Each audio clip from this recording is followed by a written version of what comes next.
Hi everyone, Aaron here for Zollotech, and I wanted to show you how I achieve long battery life on my iPhone 7 Plus, and wanted to show you a couple things you may be doing wrong. Now, the first thing before I show you, this is an iPhone 7 Plus, so you're going to get a little bit more battery out of this just in general because it's a bigger display, a bigger body, and you've got a bigger battery because of both of those things. So that helps with battery life. The first thing, though, that you may be doing wrong is closing your apps. Now, this may sound counterintuitive, but actually, if you double-click, you'll see that I have a ton of apps open. I don't really close my apps, ever. It's not something that you need to do. In fact, Apple actually tells you to stop closing your apps. They manage that, put them to sleep in the background, and every time you reload an app from start, it actually takes more power to do that. It takes more processor power to actually load it all over again than it does to actually just wake it up from a sleep state. So that's one way you can actually achieve better battery life. The one thing I do close usually is Maps, Facebook, because that uses battery life sometimes, and also things like Google Maps or Waze. Mapping applications are something that I find it fine to close. Otherwise, I don't close any apps ever. Now, the exception to that is if the app locks up, then go ahead, close it, and try it again. But other than that, I'm not closing them. The next thing is don't adjust your auto brightness. With the exception of maybe being in very bright sunlight and you don't need it full brightness, auto brightness, and this is iOS 11, iOS 11 actually moves the auto brightness out of the display and brightness settings to accessibility. And the reason for that is Apple doesn't want you to adjust the brightness because you'll get better battery life 99% of the time if you just let the iPhone manage it. It has an ambient light sensor at the top that actually senses the light in the room, adjusts, and then changes the brightness. Just like right now I'm actually on auto brightness. I don't change it. I just let it do its thing. And if I need to, maybe I'll dim it, maybe I'll brighten it. But very rarely do I touch anything other than right here.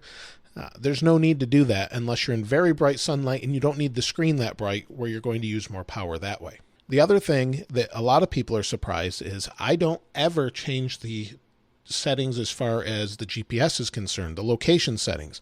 There's not really a reason to do that unless you don't want it running in the background. I do make sure that they're not running all the time.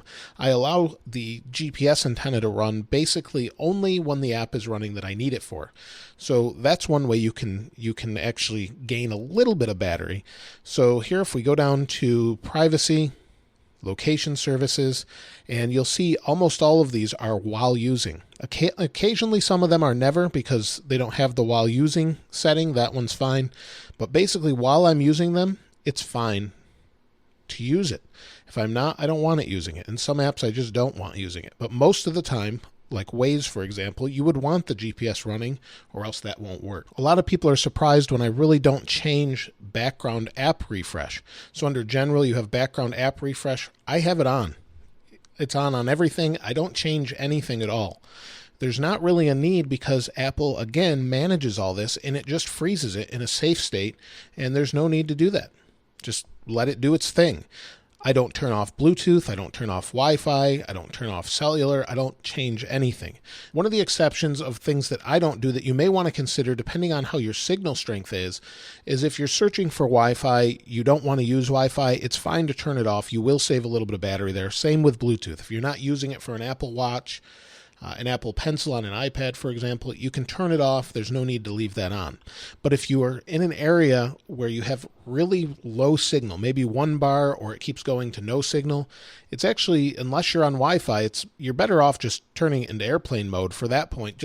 You'll save a ton of battery because it's trying to find a signal, and by trying to find a signal, it uses a lot of power.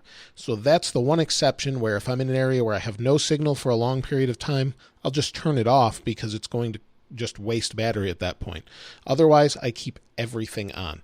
And a lot of people are surprised by that, but my battery life has been really good. And this was the other day on iOS 11, 6 hours and 4 minutes of usage, and I was at 48%.